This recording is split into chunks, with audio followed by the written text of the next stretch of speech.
அரேசாலா எங்க கையில இருந்து தப்பிச்சிருவீங்கன்னு பொருளை எவ்வளோ போட்டு சொல்லும். ஈசாபாய், இன்னைக்கு காலத்து பசங்கெல்லாம் இந்த மது சூதுன்னு சொல்லிட்டு தவறான வழியிலே போயிட்டு இருக்காங்க.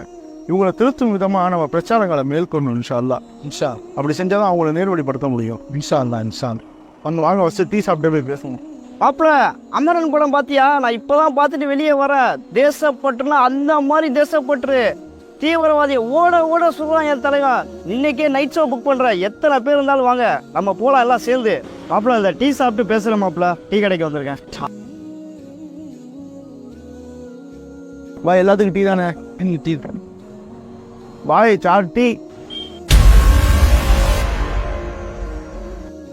அடடா, இப்பதான் இவங்களை அமரன் படத்துல பார்த்த மாதிரியே இருக்கு. 4 பேரும் அதே மாதிரியே இருக்கானுங்க.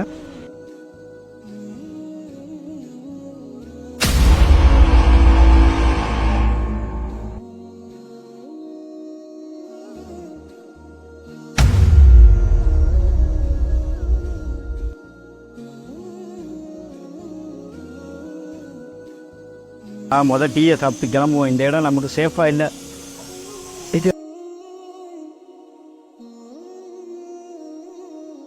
எப்பா எப்பா நில்லுப்பா. பின்னாடி வந்து காப்பாத்துங்க யாராவது. ஐயா நில்லுங்க. நீ விட்டுருங்கண்ணே, நான் ஒன்றும் செய்யலண்ணே. நீ விட்டுருங்கண்ணே. அரேசாலா எங்க கையில இருந்து தப்பிச்சிருவீங்கன்னு பொருளை எவ்வளோ போட்டு சொல்லும். ஐயோ சுட்டாங்க, ஐயோ நீ சுட்டாங்க, ஐயோ நீ சுடுறேன். என்ன சுடலையா? பாய் பாய், சுட்டுறாதீங்க பாய். அண்ணா பொறுமையாங்க, பொறுமையா. அது ஃபோனு விட்டுருக்க. உங்கள் ஃபோனு தானே நீங்கள் கடையிலேயே விட்டுட்டு வந்தீங்கண்ணே, அதை கொடுக்க தானே வந்தோம். ஏன்னா இவ்வளோ பயப்படுறீங்க எங்களை பார்த்து? பாய் மன்னிச்சிருங்க பாய். அமரன் படம் ஒன்று பார்த்துட்டு இப்போ தான் பாய் வந்தேன். அதான் பாய் உங்களை பார்த்தேன்னு பயந்துட்டேன் பாய்.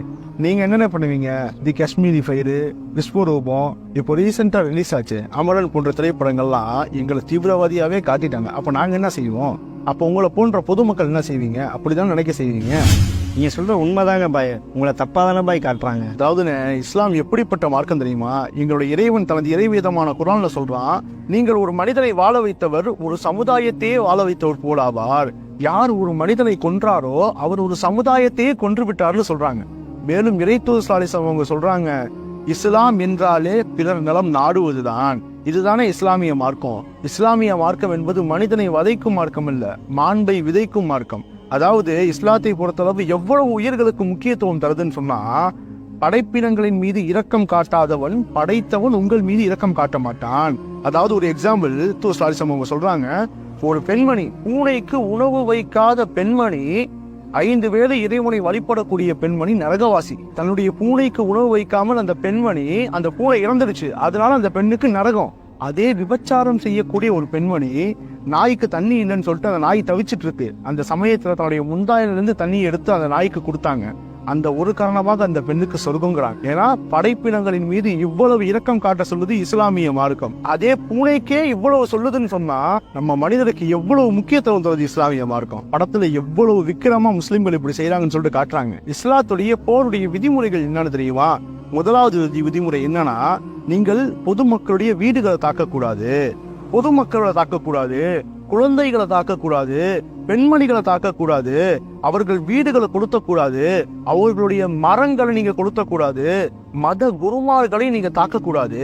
இதை விட முக்கியமான விஷயம் என்ன தெரியுமா? உங்களோட போர் செய்யக்கூடிய போராளி உங்கள்கிட்ட என்னால முடியல என்னை விட்டுருங்கன்னு சொன்னாங்கன்னா நீங்க உங்களை விட்டுறன்னு சொல்லுது இஸ்லாமிய மார்க்கம். இவ்வளவு புனிதமான மார்க்கமா இஸ்லாமிய மார்க்கம். ஆனா திரைப்படத்துல எப்படி சித்தரிக்கப்படுது? முஸ்லீம்னாலே தீவிரவாதி, முஸ்லீம்னாலே தேச துரோகி, இப்படிதான் சித்தரிக்கப்படுது. அப்போ நீங்க எல்லாம் என்ன செய்வீங்க? ஆமாண்ணே, நீங்க சொல்றதெல்லாம் உண்மைதானே. ஆனா அந்த படத்தை தானே தேசபக்தி படம் சொல்லிட்டு இருக்கோம். நான் உங்கள்கிட்ட ஒரே ஒரு கேள்வி கேட்கிறேனே, தேச பக்தினா என்னண்ணே? பாய், தேசப்பற்று என்கிறது பார்த்தீங்கன்னா தேசிய கீதம் பாடுவோம், வந்தே மாதம் சொல்லுவோம், பாரத் மாதா கி ஜெயின் சொல்லுவோம், கொடி ஏற்றுவோம், முட்டாய் சாப்பிடுவோம். இவ்வளவுதான் போய் தேசப்பற்று. உண்மையான தேசப்பற்று என்பது நம்ம இந்திய மக்களுடைய ஜாதி மத இன வேறுபாடு இன்றி அனைவரையுமே நேசிப்பதுதான் உண்மையான தேசப்பற்று.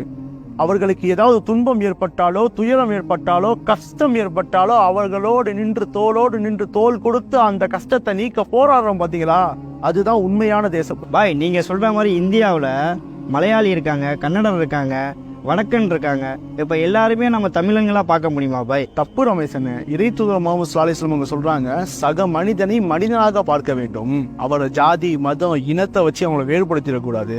மனிதனை மனிதனா பாருங்க. மேலும் இறை தூதர் சொன்னாங்க, மண்ணில் உள்ள மனிதன் மீது இரக்கம் காட்டவில்லை என்றால் விண்ணில் உள்ள இறைவன் உன் மீது இரக்கம் காட்ட மாட்டான். நீங்க சமீபத்துல பாருங்க, எவ்வளவு கஜா புயல்கள் ஏற்பட்ட காலத்திலும் சரி, மழை வெள்ளம் ஏற்படக்கூடிய காலத்திலும் சரி, பள்ளிவாசல்கள் அனைத்தும், இறைவனை வணங்கக்கூடிய பள்ளிவாசல்கள் அனைத்தும் மக்களுக்கு தங்கும் இடமாக மாற்றப்பட்டுச்சு. முஸ்லிம்கள் களத்தில் நல்ல உதவி செஞ்சாங்க. கொரோனாவுடைய சிச்சுவேஷன்ல தன் பெத்த தந்தையுடைய சடலத்தை கூட அடக்கம் செய்ய பயந்த சமயத்துல முஸ்லிம்கள் இறங்கி அவனுடைய சடலத்தை அடக்கம் செஞ்சாங்க. இதுதானே மனிதநேயம், இதுதானே தேசப்பற்று. ஆமாம் பாய், நான் கூட உங்களை தப்பாக தான் பாய் நினச்சிட்டேன், மன்னிச்சிருங்க பாய். அதான் ஒன்றும் இல்லைங்க, இறைவன் உங்களுக்கு உதவி செய்வானே. ஓ ரமேஷ், நீ என்ன இவங்க கூட சேர்ந்துட்டு இருக்கா? இவங்கெல்லாம் தேச துரோகியா? இவங்கெல்லாம் கண்காணிப்பு வலையிலேயே வைக்கணும். இவங்கெல்லாம் ஆன்டி இந்தியன். நீ இவங்க கூட சேர்ந்துட்டீல, நீ ஒரு ஆன்டி இந்தியன். வெக்கமா இல்ல? இவங்கள மாதிரி ஆளுங்களுக்கெல்லாம் உங்களை மாதிரி தொப்புள் குடி உறவு தான் எடுத்து புரிய வைக்கணும். நாங்க எவ்வளவோ சொல்லிட்டோம், யாரும் கேட்கறதா இல்லைண்ணே. நல்லா படிச்சிருக்கான், ஆனா அறிவே இல்லாம எப்ப பார்த்தாலும் பேசிட்டு போவான். நீங்க கவலைப்படாதீங்கண்ணே, இனிமே யார் உங்களை தப்பா பேசினாலும் நான் சொல்லுவேனே, என் சகோதரர்களை பத்தி தப்பா சொல்லாதீங்கன்னு.